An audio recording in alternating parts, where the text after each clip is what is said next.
നാടുവിനും സഭയുടെ 95ാമത് സഭാപന ആഘോഷത്തിന്റെ അധ്യക്ഷനായിരിക്കുന്ന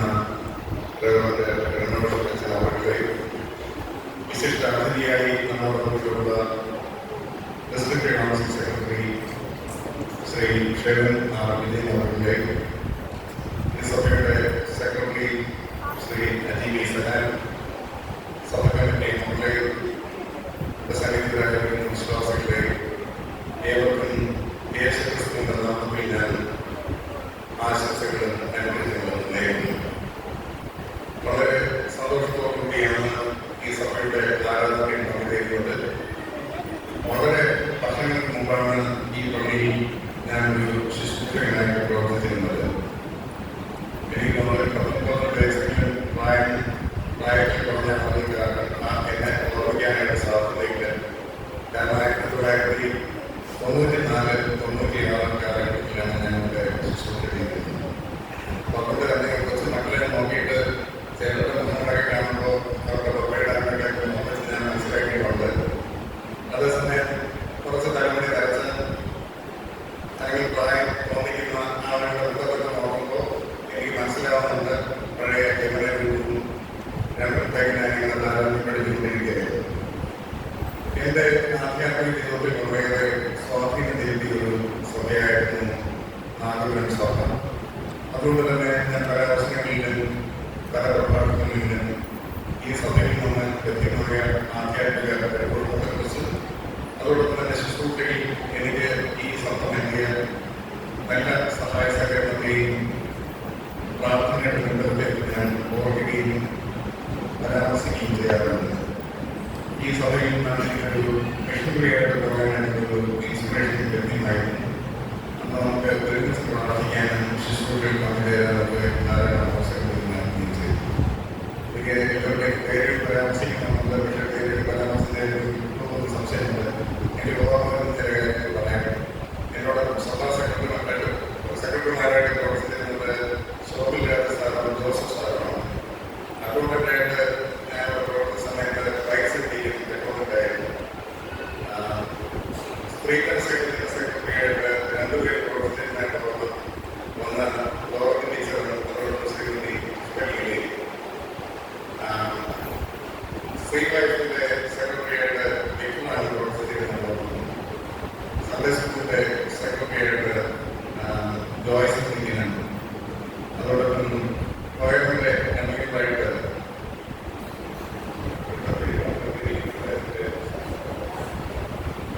ജാസ്മിൻ സുജയൊക്കെ പ്രവർത്തിച്ചതോടൊപ്പം അന്ന് പല സെക്ടറുകൾ നല്ല മൂവ്മെന്റായിരുന്നു. അതിന് നേതൃത്വം നൽകിയിട്ടുള്ളത് ഇന്ന് കാട്ടാക്കട മുസ്ലിം വൈസ് പ്രസിഡന്റായിട്ട് പ്രവർത്തിക്കുന്ന ഡോക്ടർ ഷൈബുമാണ്. അദ്ദേഹത്തോടൊപ്പം ഒരു കൂട്ടം ഭാരത സെക്രട്ടറി അന്ന് സോഷ്യൽ പ്രവർത്തനത്തിന് വേണ്ടിയിട്ട് ഒരുമിച്ച് പ്രവർത്തനത്തിനാണ്. തുടർന്നുള്ള കാലഘട്ടങ്ങളിലൊക്കെ ഈ പള്ളിയിലെ സഭാ സെക്രട്ടറിമാരായിട്ടും സംഘടനയുടെ ചുമതലക്കാരായിട്ട് പ്രവർത്തിച്ചിരുന്ന ധാരാളം പേരുണ്ട്. പെട്ടെന്ന് ഗവൺമെന്റ് നേതൃത്വത്തിലെ യേശുദാസ് സാറിന്റെ പേര് ഗവൺമെന്റ് നമ്മളൊന്നും ഇടയില്ല. ഗവൺമെന്റ് പേര് പരാമർശിക്കാനായിട്ട് ആഗ്രഹത്തിന് സമയം പോലെ ഏതായാലും ഒരു അനുഗ്രഹീതമായിട്ടുള്ള ഒരു കാലഘട്ടമായിരുന്നത്. ജോസാറായിരുന്നു വിചാരിക്കുന്നു. നമ്മുടെ ഷെർണ വിജയൻ സാറ് അന്ന് ഡിസ്ട്രിക്ട് സിവിൽ ലൈഫിന്റെ സെക്രട്ടറി ആയിരുന്നു. ഞങ്ങൾ ഒരുമിച്ച് ഒക്കെ ഡിസ്ട്രിക്ട് സെക്രട്ടറിയുടെ ചെയ്ത് ഞാൻ ഓർക്കുന്നു. ഒരു പകർന്നു തിരികെ വൈകിട്ട് പേരിലുള്ള കുറേ നമുക്ക് എല്ലാവരെയും അനുഗ്രഹിക്കട്ടെ എന്ന് പ്രാർത്ഥിക്കുന്നു. ഇന്ന് ഈ ദേവാലയത്തിൽ സഭാപനാഘോഷത്തിൽ എന്നെ ഇൻവൈറ്റ് ചെയ്തത് അന്വേഷണത്തിനാണ്. അച്ഛനും ഞാനും ഡയറക്ടറായിട്ട് സൗകര്യങ്ങളുടെ പ്രവർത്തിക്കുമ്പോൾ അച്ഛൻ ക്രിസ്ത്യൻ എഡ്യൂക്കേഷൻ ഡിപ്പാർട്ട്മെന്റ് സെക്രട്ടറിയായിട്ട് ആ കാലഘട്ടത്തിൽ പ്രവർത്തിച്ചു. അന്നൊരു സ്നേഹബന്ധമാണ് ഞങ്ങൾ നിലനിർത്തുന്നത്. ദൈവം ഈ സഭയിലുള്ള എല്ലാവർക്കും അനുഗ്രഹിക്കുകയും ആശീർവദിക്കുകയും ചെയ്യട്ടെ എന്ന് പ്രാർത്ഥിക്കുന്നു. ഞാൻ കുറച്ചുകാലം പൂനെയിലുള്ള യൂണിയൻ ബിബ്ലിക്കൽ സെമിനറിയിൽ ഒരു ഡിപ്പാർട്ട്മെന്റിന്റെ തലവനായിട്ടും ഒരു ടീച്ചറായിട്ടും പ്രവർത്തിക്കാനായിട്ടുള്ള അവസരം ലഭിച്ചു. അവിടെ ചെന്നപ്പോൾ ആ വർഷത്തെ ചിന്താ വിഷയമായിട്ട് അവർ തിരഞ്ഞെടുത്തത് going back to the basics, അടിസ്ഥാനങ്ങളിലേക്ക് മടങ്ങിച്ചേരുക എന്ന ഒരു തീരുമാനം. ഞാൻ അവിടുത്തെ പ്രിൻസിപ്പലുമായിട്ട് സംസാരിക്കുമ്പോൾ അദ്ദേഹം പറഞ്ഞു, ഡോക്ടർ പ്രവീൺ ബാബായിരുന്നു അദ്ദേഹത്തെ പ്രിൻസിപ്പൽ. അദ്ദേഹം പറഞ്ഞു, സഭയിൽ നിന്ന് വളരെയേറെ തുറന്നുകൊണ്ടേയിരിക്കും. ആനുകാലികമായിട്ടുള്ള പ്രശ്നങ്ങളെ നേരിടുന്നതിന് വേണ്ടി സഭയുടെ ശുശ്രൂഷകളെല്ലാം അതനുസൃതമായിട്ട് എല്ലാം ക്രമപ്പെടുത്തുന്നതിന് സഭ ശ്രദ്ധിക്കുന്നുണ്ട്. അതേസമയം അടിസ്ഥാന പ്രമാണങ്ങളെ പലപ്പോഴും സഭ വിട്ടുകളയുന്നത് സഭയുടെ പൊതുവായിട്ടുള്ള വളർച്ചയ്ക്ക് ഹാനികരമാണ് എന്ന് ബോധ്യപ്പെടുന്നതാണ്. തിയോളജിക്കൽ എഡ്യൂക്കേഷൻ പറഞ്ഞ എല്ലാ സ്റ്റുഡൻസിനും സഭയുടെ പ്രാമാണികമായിട്ടുള്ള കാര്യങ്ങളെക്കുറിച്ചൊക്കെ ബോധം ഉണ്ടാകണമെന്നുള്ള താല്പര്യത്തോടുകൂടെ going back to the basics എന്ന് പറയുന്ന ഒരു തീമെടുത്ത് അടിസ്ഥാന പ്രമാണങ്ങൾക്ക് ഫോക്കസ് നൽകാനാണ് ഞങ്ങൾ ആഗ്രഹിക്കുന്നത് എന്നുള്ളതാണ്. ഇന്ന് നമുക്ക് ആനുകാലികമായിട്ടുള്ള പല വിഷയങ്ങളെ കുറിച്ചുള്ള ബോധം സഭയ്ക്ക് ഉണ്ടാകുന്നതിന് വേണ്ടി പ്രവർത്തിക്കുന്നു. എത്രത്തോളം പ്രവർത്തിക്കുന്നു തീർച്ചയായിട്ടും മുന്നോട്ട് പോകേണ്ടിയിരിക്കുന്നു. അതേസമയം അടിസ്ഥാനപരമായിട്ടുള്ള കാര്യങ്ങളിൽ നമ്മൾ ശാക്തീകരണം നൽകേണ്ടത് അത്യാവശ്യമായിരിക്കുന്നു. അതിനുവേണ്ടി ഞാൻ തിരഞ്ഞെടുത്തിരിക്കുന്നത് ഒരു ആദിമ സഭയുടെ ഒരു കൊച്ചു സഭയുടെ ഒരു മോഡലാണ്. അപ്പോസ്തലന്മാരുടെ പ്രവർത്തികൾ 13-ാം അധ്യായത്തിന്റെ 1 മുതൽ 3 വരെയുള്ള വചനങ്ങൾ പ്രതിപാദിച്ചിരിക്കുന്ന കാര്യമാണ്. വളരെ എനിക്ക് തോന്നിയത് ബൈബിൾ പറഞ്ഞു കഴിയുന്ന ബൈബിളിൽ ഞാൻ പല കുട്ടികളോട് പ്രസംഗിക്കാൻ പോകുന്നത് അവരോട് പറയും, ദയവായിട്ട് ബൈബിൾ തുറന്ന് നോക്കാനായിട്ട് പറയും. പക്ഷെ നാഗപുരം പള്ളിയിൽ ഈ പോർഷൻ പറഞ്ഞിട്ട് ബൈബിൾ തുറക്കുന്നതിനുള്ള സംഭവിക്കുന്നത് ആ പോർഷൻ ഞാൻ വേഗം വായിക്കുന്നു. അന്ത്യോക്യയിലെ സഭയിൽ ബർന്നബാസ്, നീതിയുടെ പേരുടെ സിമോൻ, കുറേക്കാരനായ ലുക്യോസ്, ഇടപ്രഭുമായ ഹേരോദാവോടുള്ള മനായും, ശൗൽ എന്നീ പ്രവാചകന്മാരും ഉപദേഷ്ടാക്കന്മാരും ഉണ്ടായിരുന്നു. കർത്താവിനെ ആരാധിച്ചും ഉപവസിച്ചും വന്നിരിക്കുമ്പോൾ ഞാൻ ബർന്നബാസിനെയും ശൗലിനെയും വികസിക്കുന്ന വേഗയ്ക്കായിട്ട് അവരെ വേർതിരിപ്പിനെന്ന് പരിശുദ്ധാത്മാവ് പറഞ്ഞു.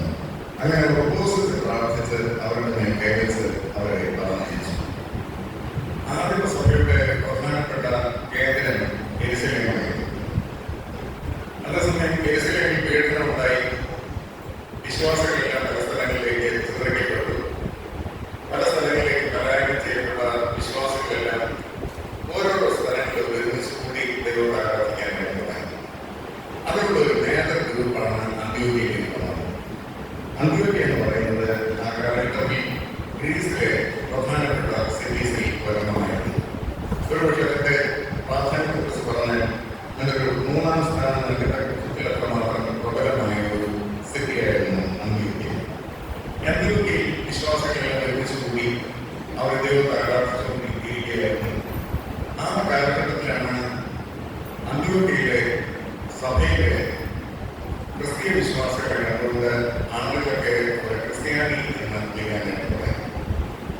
എനിക്ക് ആ ഭാഗം വായിക്കുമ്പോൾ ഒരുപാട് തോന്നിയ സംഗതി, അവർ തനിയെ ഞങ്ങൾ ക്രിസ്ത്യാനികൾ പറഞ്ഞതല്ല, മറ്റുള്ളവർ പറഞ്ഞു ഇവർ ക്രിസ്ത്യാനികൾ.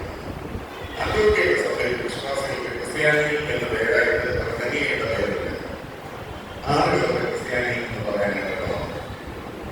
അങ്ങനെ ഒരു ക്രൈസ്തവ സാക്ഷ്യം വഹിക്കുന്ന ഒരു സഭയായിരുന്നത്. ആ ചർച്ചയെ കുറിച്ചൊരു ദൈവശാസ്ത്ര പഠനത്തിനെത്തിയിരിക്കുന്നത് the name of Christ was constantly on the tongues of all Christians in Antioch. അന്ത്യോക്യ സഭയിലെ എല്ലാ ക്രിസ്ത്യാനികളുടെയും അധരങ്ങളിൽ യേശു ക്രിസ്തു എന്ന നാമം ഉണ്ടായിരുന്നു. എപ്പോഴും പറയുന്നത് ഞങ്ങളുടെ യേശു കർത്താവാണ്, യേശു കർത്താവാണ്. അത് പറയുന്നത് അവരുടെ ഒരു രീതിയായിരുന്നു. ഇന്ന് നമുക്ക് എല്ലാ കാര്യങ്ങളും യേശുവെ കർത്താവിനെ വിളിക്കാറുണ്ട്. നമ്മുടെ ജീവിതത്തിന്റെ ഒരു പ്രധാനപ്പെട്ട ഭാഗമായി മാറണം നമ്മുടെ വിശ്വാസം എന്ന് പറയുന്നത്. ആ സമയത്തെല്ലാം പ്രതിഫലിക്കേണ്ടിയിരിക്കുന്ന നാമം എന്ന് പറയുന്നത് യേശു ക്രിസ്തുവിന്റെ നാമമാണ്. അങ്ങനെ ചിതറിപ്പോയ ആളുകളെല്ലാം കൂടെ ഒരു നല്ല സാക്ഷ്യം ഒരു കമ്മ്യൂണിറ്റിയായിട്ട് ജീവിച്ചപ്പോൾ ആളുകൾ ക്രിസ്ത്യാനികളെന്ന് പറഞ്ഞു അവരുടെ അധരങ്ങളിൽ യേശു ക്രിസ്തുവിന്റെ നാമം ഇപ്പോഴുണ്ടായിരുന്നു. ഒരു ക്രൈസ്തവ സമൂഹമായിട്ട് അവർ പുറപ്പെട്ടു. അങ്ങനെ അവർ മുന്നോട്ട് പോകുന്ന സമയത്ത് ആ ചർച്ചിന്റെ സ്പെഷ്യാലിറ്റിയെ കുറിച്ച് പറയുന്നത്, ആ ചർച്ചിൽ പ്രവാചകന്മാരും ഉപദേഷ്ടാക്കന്മാരും ഉണ്ട്. എന്നാണ് രേഖപ്പെടുത്തിയിരിക്കുന്നത്. അതിന് ഒന്നാമത് കഴിഞ്ഞിരിക്കുന്നത് അന്ത്യോക്യയുടെ സഭയിൽ ബർന്നബാസ് നീങ്കർ എന്നിവയുടെ സിംഹം ഇങ്ങനെ തുടങ്ങിയ ബർന്നബാസ് എന്ന് പറയുന്നത് പെട്രോസുകാരനായിട്ടുള്ള ഒരു യഹൂദനായിരുന്നു. നീങ്കർ എന്നിവയുടെ സിംഹം എന്ന് പറയുന്നത് അതിനെക്കുറിച്ച് പറയുന്ന വ്യാഖ്യാനം പറയുന്നത് ഈ നീങ്കർ എന്ന് പറയുന്നത് ആഫ്രിക്കൻ നയമാണ്. അപ്പൊ കറുത്തവർക്കാരനായിട്ടുള്ള ഈ സിംഹനെ നമ്മുടെ ഗ്ലൂക്കോസിന്റെ സൂചനത്തിലേക്ക് കാണുന്നുണ്ട്. ബൈബിളിൽ വന്ന സിംഹനെ പടയാളികൾ നിർബന്ധിച്ച് യേശുക്രിസ്തുവിന്റെ ക്രൂസ് വഹിപ്പിച്ചു എന്ന് എഴുതിയിട്ടുണ്ട്. അന്ന് നിർബന്ധിച്ചാണ് യേശുവിനെ ക്രൂസ് വഹിക്കാനായിട്ട് പ്രയത്നിച്ചതെങ്കിൽ ഇന്ന് അദ്ദേഹം സന്മനസ്സോടുകൂടെ യേശുക്രിസ്തുവിന്റെ ഒരു ശുശ്രൂഷകനായിട്ട് മാറ്റപ്പെട്ടിരിക്കുകയാണ്. അങ്ങനെ അന്ത്യോക്യ സഭയ്ക്ക് ഒരു ശുശ്രൂഷകനായിട്ട് അദ്ദേഹം മാറ്റപ്പെട്ടു എന്നാണ് പറയുന്നത്. കണ്ടെത്തിയിരിക്കുന്നത് കുറേക്കാരനായ അദ്ദേഹം ഒരു നോർത്ത് ആഫ്രിക്കനായിരുന്നു. അടുത്ത മലായൻ എന്ന് പറയുന്നത് ഒരു സാമ്പത്തികമായിട്ട് മുന്നോട്ട് നിന്നുള്ള കുടുംബത്തിന്റെ അംഗമാണ്. ഇതിരിക്കുന്നത് ഇടതുറച്ചായ ദേവതാവോട് വളർന്ന മലായൻ. ഇപ്പോഴത്തെ member of an aristocrat family. അടുത്തെത്തിയിരിക്കുന്നത് ശർമിൽ എന്നീ പ്രവാചകന്മാരും ഉപദേഷ്ടാക്കന്മാരും ഉണ്ടായിരുന്നു.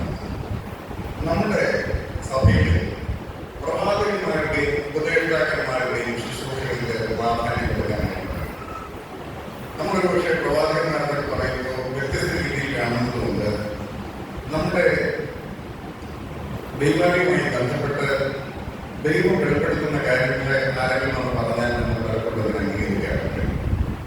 ഞാൻ സമയത്ത് സാറ് പറഞ്ഞു ഈ സഭയിൽ ഇരിക്കുമ്പോൾ സംഭവിക്കാൻ പോകുന്ന ഇന്നത്തെ കാര്യങ്ങളാണ്. അന്ന് പറഞ്ഞപ്പോൾ വിശ്വാസമില്ല, പക്ഷെ പലതും പോലെ സംഭവിച്ചു. അപ്പോൾ അത് നമ്മുടെ ഇടയിൽ തന്നെ പ്രബോധനപരമുള്ള ആളുകളുണ്ട്. അവരുടെ ശുശ്രൂഷകളെ നമ്മൾ മാനിക്കാനായിട്ട് പലപ്പോഴും നമ്മൾ ടെക്നിക്കന്മാരെയും ഒരുപാട് അംഗീകാരമുള്ള ദൈവവേലക്കാരൊക്കെ ആണെന്ന് പ്രവാചകന്മാരെന്ന് പറയുമ്പോൾ ഓർമ്മ വരുന്നുണ്ട്. പക്ഷെ എന്റെ മനസ്സിലുള്ള പ്രവാചകന്മാരുടെ ചിത്രം എന്ന് പറയുന്നത് തികച്ചും വിഭിന്നമാണ്. ഞാനൊരു ചെറിയ കുട്ടിയായിരിക്കുന്ന സമയത്ത് അന്ന് ഒരു ട്യൂഷൻ പറഞ്ഞിരിക്കുന്ന ഒരു രീതിയുണ്ട്. രാവിലെ 6 മണിക്ക് കിട്ടുന്ന കാഴ്ചയിറങ്ങി ട്യൂഷന് പറഞ്ഞേക്കും. നമ്മളൊരു ട്യൂഷന് പോകാനൊക്കെ പോയി ഈ ബസ് സ്റ്റാൻഡൊക്കെ നിൽക്കുന്ന സമയത്ത് ഞാൻ ഒരിക്കലും ഒരു പാവപ്പെട്ട ഒരു പ്രസംഗിയാണ്. അദ്ദേഹം ഒരു കടവരാതിരിക്കുന്ന ഉറങ്ങിയാണ്. ഉറങ്ങിയതിനു ശേഷം അദ്ദേഹം തൊട്ടടുത്ത വൈകിട്ട് മുമ്പിൽ പോയി മുഖമൊക്കെ കഴുകി കയ്യിലൊരു മാവിലൊക്കെ വെച്ച് തലൊക്കെ വൃത്തിയാക്കി അതിനുശേഷം തിരികെ വന്നിട്ട് ഈ സന്ധിയിടുന്ന വേറൊരു രൂപയെടുത്ത് അദ്ദേഹം ധരിക്കുകയാണ്. പഴയ വീണ്ടും അങ്ങനെ വെച്ച് ശുശ്രൂഷയ്ക്കായിട്ട് മുന്നോട്ട് പോകുന്നു. ഒരു അസത് സർക്കാരും അദ്ദേഹത്തിന് ലഭിച്ചിട്ടില്ല. അത്തരത്തിലുള്ള പാവപ്പെട്ട ശുശ്രൂഷകന്മാരെന്ന് പല ക്രൈസ്തവ കുടുംബങ്ങൾ പോലും കരുതിയിരുന്നില്ല. ഒരു ഹോസ്പിറ്റാലിറ്റി ലഭിക്കാതിരുന്ന ഈ പാവപ്പെട്ട ആളുകളും ദൈവവേലക്കാരായിരുന്നു. അത്തരത്തിലുള്ള ആളുകളെ ചിലപ്പോൾ പ്രസംഗിക്കാൻ കേട്ടിട്ടുണ്ട്. ഉച്ചക്കുള്ള ചർച്ചയിൽ നിന്നൊക്കെ അവർ പ്രസംഗിക്കുന്നു. നിങ്ങൾ ഒരു കാലഘട്ടത്തിൽ കുപ്പികളിൽ വെച്ച വെള്ളം വിലകൊടുത്ത് വാങ്ങിപ്പിക്കേണ്ട സമയത്ത് ആളുകളൊക്കെ കുഞ്ഞിച്ചിരിക്കും. കാരണം അന്ന് ബ്രഹ്മസുഖമാണ്. ഇനി പല നാട്ടുകളും നമുക്കാണ്. ഏറെ വീട്ടിൽ വെള്ളം പിടിക്കാൻ, ഏറെ വൈകിട്ട് വെള്ളം പിടിക്കാൻ ഒരു ആളെന്ന് പറയാൻ കുപ്പികളിൽ വെച്ച വെള്ളം വിലകൊടുത്ത് വാങ്ങിപ്പിക്കേണ്ടി വരുമെന്ന് പറഞ്ഞാൽ ആളുകൾ തിരികെ വരുന്നുണ്ട്. അദ്ദേഹം വീട്ടിൽ നിന്ന് പ്രസംഗിച്ചു. ഇപ്പോൾ 4-ലാണ് നിങ്ങൾ അരി വാങ്ങുന്നത്, ഇനി നിങ്ങൾ ഉപയോഗക്കണക്കിന് അരി വാങ്ങുന്നത് കാലഘട്ടം വരും. പ്രസംഗിക്കുന്ന കൂട്ടത്തിൽ അദ്ദേഹം വരാൻ പോകുന്ന കാര്യങ്ങളെക്കുറിച്ച് പറയുകയാണ്. ആളുകളൊക്കെ കൂട്ടാണ്ട് തിരിക്കും, അദ്ദേഹത്തെ രൂപയിൽ പിടിച്ചു വയ്ക്കും. അങ്ങനെ ഒരു അംഗീകാരം ലഭിക്കാതെ പരിഹാസത്തെ നേരിട്ടുകൊണ്ട് ദൈവം വെളിപ്പെടുത്തിയ കാര്യങ്ങൾ തിരിച്ചു പറഞ്ഞ ആളുകളുണ്ട്. പലപ്പോഴും നമ്മൾ ഇത്തരത്തിലുള്ള ആളുകളെ സഭയിൽ ഉൾക്കൊള്ളാനായിട്ട് ശ്രമിക്കാറുണ്ട്.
നമ്മുടെ ഇടയിലുള്ള വ്യത്യസ്ത താരതമ്യവും എല്ലാവരുടെയും താരതമ്യ സഭ ഒരുമിപ്പിച്ച് സംഘടിപ്പിക്കുമ്പോൾ അതൊരു അനുഗ്രഹകരമായിട്ടുള്ള മൂന്നായിരുന്നു.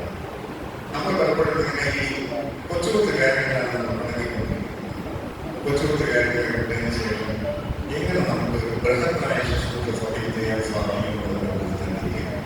നമ്മൾ പലപ്പോഴും ഈ വാട്സാപ്പിലൂടെ എഴുതിയിരിക്കുന്നത് കൊച്ചു കൊച്ചു കാര്യങ്ങൾ, ഒരുപാട് ബൃഹത്തായ കാര്യങ്ങൾ നടന്നുകൊണ്ടാണ് ഈ കാര്യത്തിൽ കുറച്ചുകൂടെ വിസ്തൃതവും വിപുലമായ രീതിയിലുള്ള ശുശ്രൂഷകൾ രൂപാന്തരപ്പെടുന്നതായിട്ട് മനസ്സിലാക്കുക.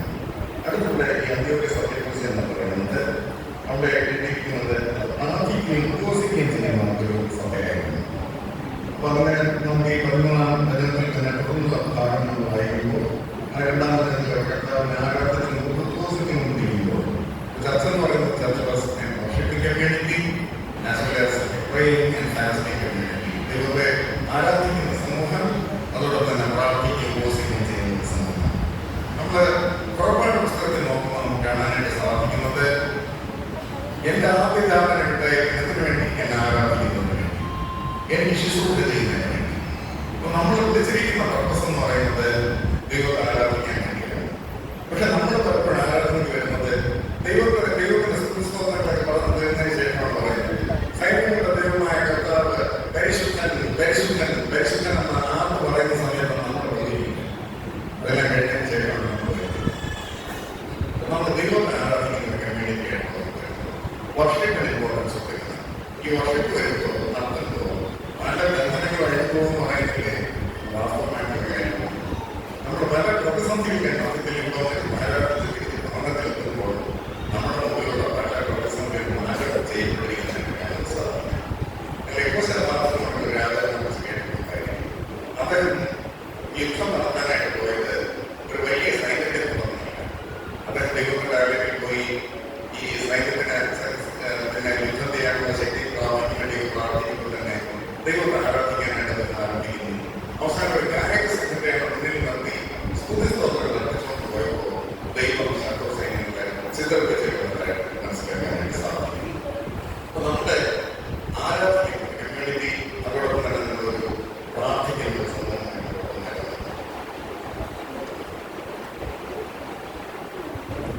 എന്തുകൊണ്ടാണ് ഒരു ട്രെയിൻ കമ്മ്യൂണിറ്റി എന്ന് പറയുന്നത് ആയിരിക്കും പറയാനായിട്ട് കാരണം നമ്മൾ പ്രാർത്ഥിക്കുന്നവരല്ലേ. അതേസമയം ഞാൻ പറയാനായിട്ട് ആഗ്രഹിക്കുന്നത് പ്രാർത്ഥന എപ്പോഴും ഒരു ക്രിയാത്മകതയായിട്ടാണ്, ഒരു ക്രിയേറ്റീവാണ്.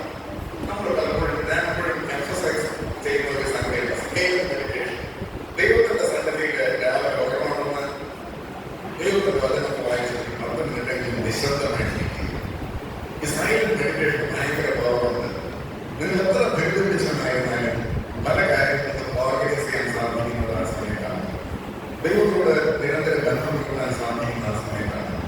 എന്നും ചുമ്മാ ഒരേ തരത്തിലുള്ള പ്രാർത്ഥനകൾ പ്രാർത്ഥിക്കുന്നതിന് പകരം ഒരു ദിവസം ദൈവത്തിന്റെ സന്നിധിയിൽ നിന്ന് ഒരു ദൈവം മഹത്വപ്പെടുത്തുന്ന ഒരു കൊച്ചു കവിത എഴുതി നോക്കൂ, ഒരു കൊച്ചു ഗാനത്തിന്റെ വരികൾ എഴുതി നോക്കൂ, ഒരു കൊച്ചു സ്റ്റോറി എഴുതാനായിട്ട് ശ്രമിക്കും. ദൈവത്തിന്റെ ബന്ധത്തെക്കുറിച്ച് ഓൾവേസ് എ ക്രിയേറ്റിവിറ്റി. അത് ക്രിയാത്മകതയായി മാറ്റപ്പെടുമ്പോൾ ദൈവത്തോട് ദൃഢം വേണ്ടി. ഞാൻ ഒരിക്കല് ഒരു വീട് ഞാൻ തൊട്ടുമുന്നേ ഉപയോഗപ്പെടുത്തതില് ഒരു കാണാൻ സന്ദർശിക്കുന്ന ഒരു സഹോദരി പറഞ്ഞു, ഞാൻ ആകെപ്പാട് ഒരു ഉടനെ പാത്രം പോലെ മനസ്സിലാക്കി. എന്റെ ജീവിതത്തിലാണ് നഷ്ടപ്പെട്ടു, കുടുംബത്തിലുള്ള സമ്പത്തും നന്മകളും നഷ്ടപ്പെട്ടു, മക്കൾക്ക് ജോലി ലഭിക്കുന്ന വിചാരിച്ചൊന്നും ലഭിച്ചില്ല.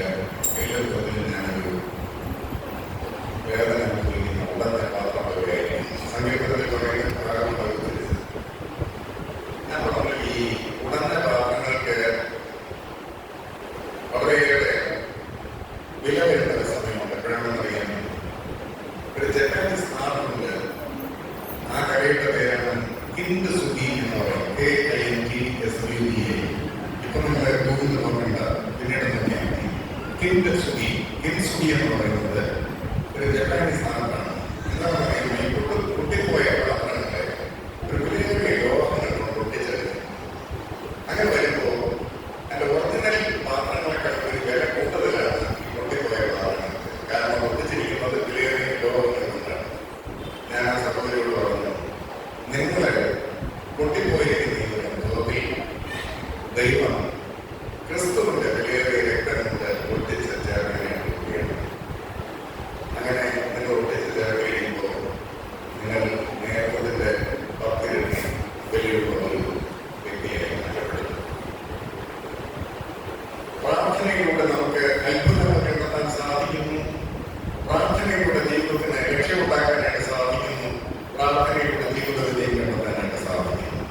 വിജയം എന്ന് പറയുന്നത് അത് ഒരു നിമിഷം കൊണ്ട് സംഭവിക്കുന്ന സംഗതിയൊന്നുമല്ല. അതെപ്പോഴും ഒരു സ്ട്രെയിറ്റ് ആയിട്ടുള്ള ഒരു ഭാഗം ഞാൻ എൻ്റെ ഈ എക്സ്പീരിയൻസ് എന്ന് പറയാനായിട്ട് ആഗ്രഹിക്കുന്ന ഒരു കാര്യം. വിജയം എന്ന് പറയുന്നത് നമുക്ക് എക്സ്പീരിയൻസ് വൈകിട്ട് പോകാൻ സാധിക്കുന്ന ഒരു വിജയമല്ല. പക്ഷെ അതെപ്പോഴും ഒരു 6 റാങ്ക് റോഡായിരിക്കും. ഇതൊക്കെ എഴുതില്ല പോലെ ഇങ്ങനെ ഒരു തിരിച്ചെഴുതി അപ്പൊ നമുക്ക് ഇത്രയും പഠനമായിട്ട് സാധിക്കണമെങ്കിൽ ഒരു ദിവസം 2 ദിവസം ഒന്നും തരത്തില്ല. നമ്മൾ കഠിന പ്രയത്നം ചെയ്തപ്പോൾ ഒരു ദിവസം വളർന്നു വിചാരിക്കുന്നത് ഉദാഹരണമാണ് പറയുന്നത്. ആദ്യത്തെ ദിവസം ആദ്യത്തെ ഒരു വർഷം അധ്വാനിച്ചപ്പോൾ 10 സെന്റിമീറ്റർ വളരാൻ സാധിച്ചു, പ്രയാസമില്ല.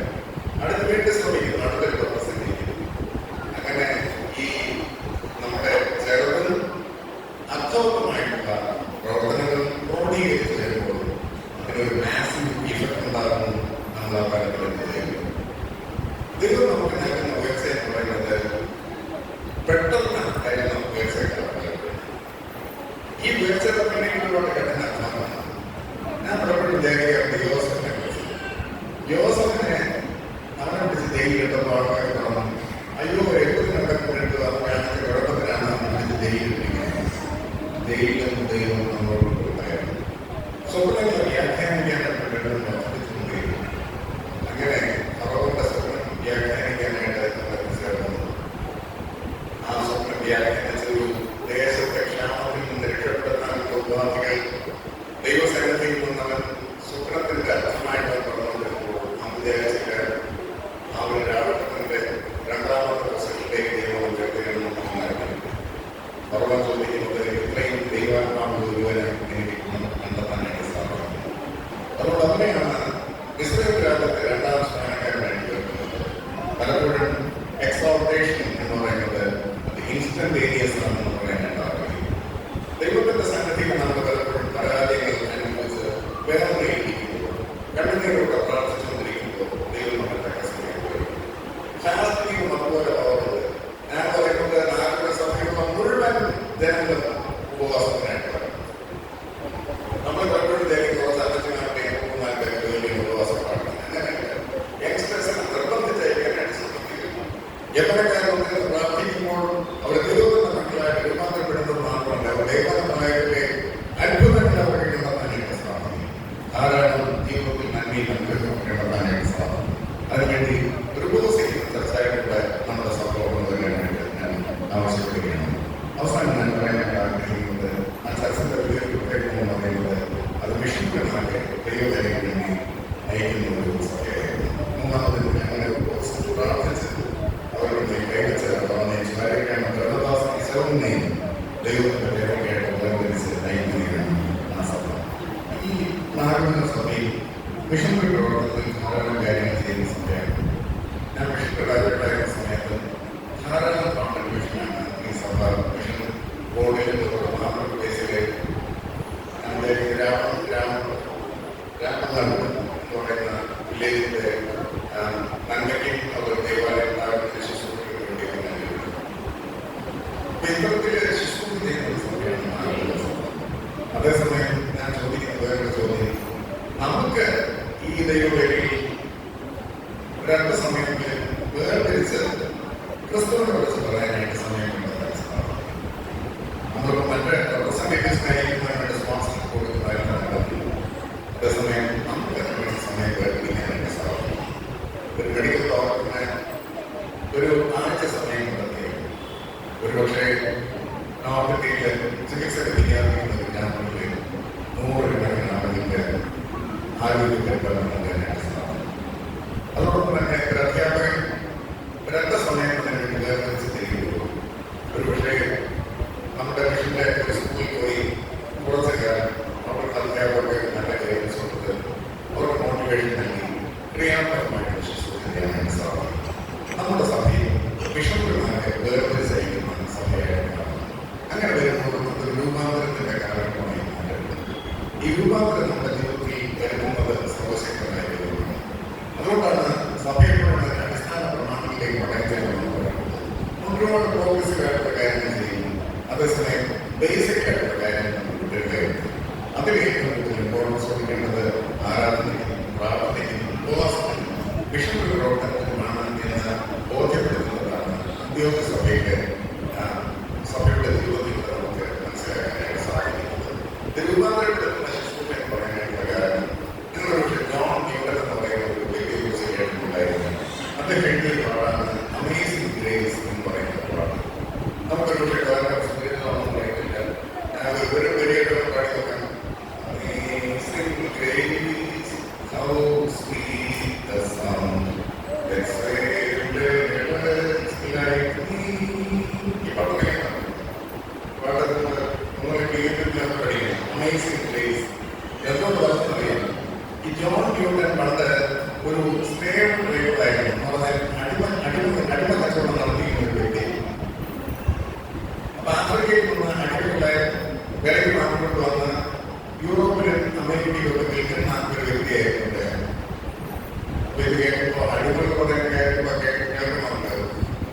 വിചാരിക്കും ആഫ്രിക്കയിൽ ആളുകൾക്ക് വളരെ സന്തോഷപ്രദമായിരുന്നു നമ്മൾ അമേരിക്കയിൽ പോയത്. അന്ന് പറയുന്ന സ്ലേവ് ഹണ്ടിങ് ക്രൂരന്മാരായിട്ട് വളരെ ലോകങ്ങളിലൂടെ ഈ ആളുകൾ പറയുന്ന ഓടിച്ചെന്നാണ് പഠിക്കുന്നത്. സ്ലേവ് ഹണ്ടിങ് അന്നവരെ കൊണ്ടുവന്ന ഷെഡിന്റെ പേരെന്ന് പറയാമോ? ജീസസ് എന്നാണ് ഷെഡിന്റെ പേര്. അമേരിക്കയിലെ യേശുക്രിസ്തുവിന്റെ വിശ്വാസത്തിൽ വന്ന ക്രിസ്ത്യൻ മുതലാളിമാരുടെ കപ്പലിന്റെ പേര് ജീസസ് എന്നൊക്കെയാണ്. പക്ഷേ അതിനകത്ത് ഈ പാവപ്പെട്ട ആഫ്രിക്കക്കാരെ അടിമകളായിട്ട് കൊണ്ടുവന്നപ്പോൾ അവർക്ക് കിടക്കാനായിട്ട് സ്പേസ് കൊടുക്കില്ല. 6 മാസത്തിലധികം നീണ്ട കപ്പൽ യാത്രയാണ്. വളരെ തണുപ്പ് പറഞ്ഞ ശൈത്യം പറഞ്ഞ സമയത്ത് അവർക്ക് ശരിക്കും പുതയ്ക്കാനായിട്ട് കപ്പലിയോ ശരിക്കും മറങ്ങാനായിട്ട് സ്പേസ് കൊടുക്കത്തില്ല. കപ്പൽ ഇരിക്കാൻ മാത്രമുള്ള സ്ഥലങ്ങളുണ്ട്. അപ്പോൾ എവിടെയും 8ൽ ഒരാളെന്ന കടത്തിൽ മരിക്കുന്നതാണ്. ഇവരുടെ ബോഡീസ് അവരുടെ പേര് സമയത്തിന് ചുമ്മാ കടലിലാണ് വിളിച്ചത്. അങ്ങനെയുള്ള ഒരു അടിമ വ്യാപാരം നടത്തിക്കൊണ്ടിരുന്ന ജോൺ ന്യൂട്ടൺ അയാള് ഒരു യേശുക്രിസ്തുവിനോടുള്ള പ്രകാശം ലഭിച്ചപ്പോൾ അദ്ദേഹം എന്നൊരു വൈദികനായിട്ട് മാറാനായിട്ട് അദ്ദേഹം എഴുതിയ പാടാണ് amazing grace how sweet the sound എന്ന് പറയുന്നത്. ആ പാട്ട് കുറെ കാലം കഴിഞ്ഞപ്പോൾ സംഭവിച്ചത് ഇത് നീഗ്രോസിന്റെ അതായത് കർമ്മകാലത്ത് ഒരു സ്പിരിച്വൽ സോങ്ങായിട്ട് ഞാൻ പറഞ്ഞത് രൂപാന്തരത്തിന്റെ ശക്തിയെ കുറിച്ചാണ്. ഒരു കാലത്ത് അടിമകളെ വിൽക്കുന്നവൻ യേശുക്രിസ്തുവിനെ കണ്ടെത്തിയപ്പോൾ അടിമകളുടെ ആത്മീയത്തെ പരിപോഷണം നൽകുന്ന ഗാനങ്ങൾ പ്രൊഡ്യൂസ് ചെയ്ത് നല്ല ശക്തിയുള്ള മാറ്റി. നമ്മുടെ സഭയ്ക്കും രൂപാന്തരത്തിന്റെ ശക്തി ലഭിക്കണമെങ്കിൽ സഭ അതിന്റെ അടിസ്ഥാന പ്രമാണങ്ങൾ ഉറച്ചു നിന്നുള്ള ശുശ്രൂഷകളുണ്ടാകും. വളരെയേറെ മുന്നോട്ട് പ്രയാണം ചെയ്യും. അതേസമയം അവർക്ക് നമുക്കുള്ള ചിന്തിച്ചു നോക്കാം. നമ്മുടെ കുടുംബത്തിലുള്ള എല്ലാവരും ഇനി ആരാണ് പങ്കുചേരുന്നത്? നമ്മുടെ ഭവനത്തിൽ എല്ലാവരും അതോ മക്കള് കുറച്ച് തോന്നട്ടെ വന്നപ്പോൾ പപ്പയമ്മമാർ വിട്ടിട്ട് പോകണം. രണ്ടാമത്തെ സംഗതി നമ്മുടെ കുടുംബത്തിലുള്ള എത്ര പേരാണ് ഇവിടെ ഇട ആരാധനകൾ, അതായത് 17 നടക്കുന്ന കൂട്ടായ്മ പ്രാർത്ഥനയിൽ പങ്കെടുക്കുന്നു. നമ്മുടെ ഇടയിലുള്ള കുടുംബത്തിലുള്ള എത്ര പേര് ഉപവാസ പ്രാർത്ഥനയിൽ പങ്കെടുക്കുന്നു. ഇതൊന്നും നമ്മൾ വിചാരിക്കും എന്റെ മോൻ പള്ളിയിലൊന്നുമില്ലാന്ന് വിചാരിക്കും. ഭീകരമായിട്ടുള്ള പ്രശ്നമാണ്, ഭീമാകാരമായിട്ടുള്ള പ്രശ്നമാണ്. ഡിപ്പാർട്ട്മെന്റ് ഓഫ് ക്ലാസിക് കൺസൾട്ടൻസിന്റെ ഡയറക്ടറായിരിക്കുമ്പോൾ നമ്മുടെ 24 ഡയസിലുള്ള എല്ലാ ബാസ്കറ്റ്ബോൾ സെക്രട്ടറിമാരുടെ മീറ്റിംഗ്സ് നടത്തി അവരോട് ചോദിക്കുന്നത് പറയുന്നത് ഞങ്ങളുടെ പള്ളിയിൽ നിന്ന് ദൈവത്തെ ആരാധിക്കാനായിട്ട് വരുന്നത് 40%-നും 50%-നും കഴിയുന്നതാണ്. ബാക്കിയുള്ളവരോട് ദൈവത്തെ ആരാധിക്കാൻ മടിയുള്ള ഒരു സമൂഹമായിട്ട് നല്ലപ്പെട്ടിരിക്കുന്നു. ദൈവപേരെ വേണ്ടി കൊടുക്കാൻ നമ്മൾ മടിയുള്ളവരായി തീർന്നിരിക്കുന്നു. ഇതെല്ലാം നമുക്ക് അപജയങ്ങൾ ഉണ്ടാകുന്നതാണ്. അതേസമയം നമുക്ക് ശുശ്രൂഷ ഉള്ള സമയത്തും ഇല്ലാത്ത സമയത്തും ഒരുപോലെ ദൈവത്തെ ഭയപ്പെട്ട് ദൈവീയ ശുശ്രൂഷകൾ പങ്കുചേർന്നിരിക്കും. നമ്മുടെ ശുശ്രൂഷയിൽ മാറ്റപ്പെട്ട് നിൽക്കുമ്പോൾ കൂടുതൽ ദൈവത്തെ വേണ്ടി കൊടുക്കുക, കൂടുതൽ ഉപവസിക്കുക, കൂടുതൽ പ്രാർത്ഥിക്കുക. ശുശ്രൂഷയിലായിരിക്കുന്ന സമയത്ത് അലസന്മാരല്ല ശുശ്രൂഷകൾ പങ്കുചേരേണ്ടത്. എല്ലാവരും ഊർജ്ജസ്വലതയോട് ശുശ്രൂഷ ചെയ്യാനായിട്ട് താല്പര്യമാണ്. ഒരുമിച്ച് പ്രവർത്തിക്കുക. ശുശ്രൂഷയിൽ മുന്നിൽ നിൽക്കുന്നവരും പിന്നിൽ നിൽക്കുന്നവർക്ക് നമ്മൾ വലിയ വ്യത്യാസമൊന്നുമില്ല. ദൈവത്തിലെയും സ്നേഹം എല്ലാവർക്കും ശുശ്രൂഷയാണ്. എല്ലാവർക്കും സാധ്യതകൾ ചെയ്യും. ദൈവത്തിന്റെ കൃപയുടെ കാര്യത്തിൽ നമ്മൾ സുരക്ഷിതരാണെന്നുള്ള ഒരു ബോധമാണ് ഈ കാലങ്ങളിൽ ഉണ്ടാക്കിയിരിക്കുന്നത്. ആരോഗ്യ സഭയ്ക്ക് ധാരാളം പ്രയാണം ചെയ്യാനുണ്ട്. നമ്മൾ എല്ലാ കാര്യങ്ങളും ഒരുമിച്ച് പങ്കുചേർന്നില്ല. ക്ഷമിക്കാനും സ്നേഹിക്കാനും അനുരഞ്ജനത്തിന്റെ ഭാവിയിലൂടെ നേടാൻ ശ്രമിക്കുമ്പോൾ ഈ ദൈവാലയം ഈ ദേശത്തിൽ നിങ്ങൾക്ക് അനുഗ്രഹമായിട്ടുള്ളത്. ഇയാളെ തുറന്ന് പ്രാർത്ഥനയ്ക്ക് കൊടുക്കുന്നത് കേൾക്കുന്ന വളരെ സന്തോഷം. ഞാൻ മുന്നോട്ട് തൊട്ടിയിരിക്കുന്ന സമയത്ത് ചില കുട്ടികളൊക്കെ വരുന്ന പ്രാർത്ഥന കേട്ടി ആയിരിക്കുന്ന ചില സമയത്ത് ഞാൻ പള്ളിയിലേക്ക് ഗ്യാസ് കേട്ടി ചെല്ലുന്ന സമയത്ത് വെച്ചാൽ എനിക്ക് എന്തുകൊണ്ടോ പഠിക്കാൻ പറ്റുന്നില്ല. ഒരു നെഗറ്റീവ് എനർജി എന്ന് നമ്മളെ ചൂണ്ടിക്കും. ഒന്ന് പ്രാർത്ഥിക്കണം പറയും. അവരുടെ പ്രാർത്ഥിച്ച് പിന്നെ ഒരാഴ്ച കഴിയുമ്പോൾ അവരോട് പറയും ഒരുപാട് വ്യത്യാസമുണ്ട്, പഠിക്കാനായിട്ട് സാധിക്കുന്നു, എനിക്ക് ഒരുപാട് ഇമ്പ്രൂവ്മെന്റ് ഉണ്ട്. കൂടുതൽ ക്രിസ്തരായിട്ട് പോലും ആ പള്ളിയിൽ കൊണ്ടുവന്ന് പ്രാർത്ഥിക്കാനായിട്ട് അമ്മമാരും സഹോദരിമാരും കൂടെ പിടിച്ചുകൊണ്ടുവന്ന് പ്രാർത്ഥിക്കുന്ന സമയത്ത് ചെറുപ്പട്ടിക്ക് പ്രാർത്ഥിക്കാൻ അവസരം ലഭിച്ചിട്ടുണ്ട്. അവിടെ തിരിച്ചുകൊണ്ട് പറയും അച്ഛാ അന്ന് വളരെ കാലത്ത് കൂട്ടിയാണ് വന്നത്.